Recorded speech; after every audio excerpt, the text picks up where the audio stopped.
Pumunta guys, no mo ni ang simbahan sa Santo Niño, Interco. O mo ni guys, kay dako magto damage, so mo ni gi-remodel na ni siya guys. Murag dako na gyud ni siya guys. Kay di ara makita ninyo ang daan nga pader o bungbong na ni siya og kini na pod ang nadugang. Murag pataas-taasan gyud ni siya guys. Ug nindot na ni puhon pagkahuman na guys. Tara ang pader dito nga naguba ang kural. Ani guys pagka kuana nino naro. Dako na gyud ni puhon. Santo Niño di ba? Ilay Santo Niño na to.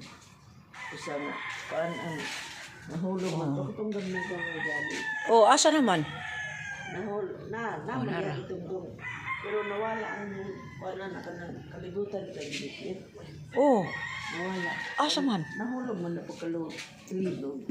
Ala unya agi unsa na pudto nila? Punita mo di ba? Pagsa katawakan. Ano ang kuan sa Berhen? Moy na wala na tiil. Dako na gyud ni puhog mahuman.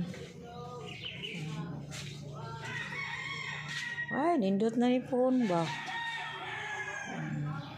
May ang mga balas mo na Lunis si Doko. Napanday lang dito. Pilang adlaw panday? Wala lay tunit lang iya.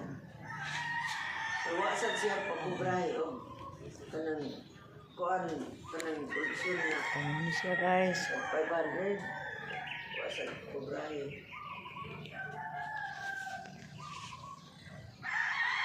Nindot na nig mahuman.